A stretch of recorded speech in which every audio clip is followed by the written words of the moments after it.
అస్మత్ గురుభ్యో నమ. శ్రీమతే రామానుజాయ నమ. నేటి మంచి మాట ఏమిటో తెలుసుకుందామా? పుణ్యపాప రూపకర్మను ఎవరు చేసినా దానిని వారు తప్పక అనుభవించి తీరాల్సిందే. కార్యాకారణముల గొలుసే కర్మ, మనం చేసే పని కాదు. చెయ్యాలనే ఆలోచన, దాని ఫలితం కూడా అనుసరించి వస్తుంది. కర్మలు 3 విధాలు: సంచితం, ప్రారబ్ధం, ఆగామి. ఇంతకు ముందు అనాది జన్మలలో ఆర్జించిన కర్మను సంచితం అంటారు. ఇందులోంచి ఈ జన్మలో ఈ శరీరంతో అనుభవించేదంతా ప్రారబ్ధం. ఈ జన్మలో చేసినది వెనుక నిలువలో కలిసి రాబోవు జన్మలో అనుభవించవలసింది ఆగామి.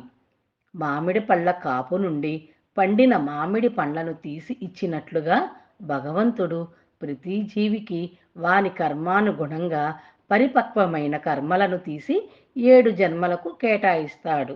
ఏ కర్మఫలమును ఎప్పుడు ఏ విధంగా అనుభవించాలో నిర్ణయించేది భగవంతుడే.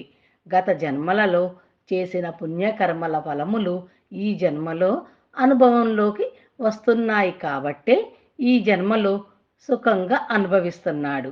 గత జన్మలలో చేసిన పాపకర్మలు ఈ జన్మలో అనుభవంలోకి వస్తున్నాయి కాబట్టి ఇప్పుడు మానవుడు కష్టాలు పడుతూ కన్నీళ్ల పాలవుతున్నాడు.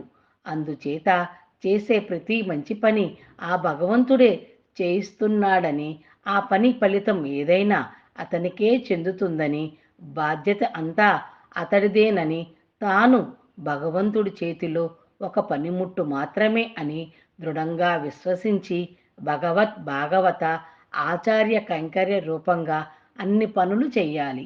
భగవంతుడే అనుగ్రహించి కావలసినవన్నీ తానే ఇచ్చి పూర్వకర్మలను అన్నిటినీ తొలగించి తనతో చేర్చుకుంటాడు. ఒక్క మాటలో చెప్పాలంటే మాధవ సేవగా సర్వప్రాణి కోటి సేవ చెయ్యటమే మనిషికి భగవంతుడు అనుగ్రహించే వరం. అదే మానవ జన్మకు సార్థకత. సర్వం శ్రీ కృష్ణార్పణమస్తు.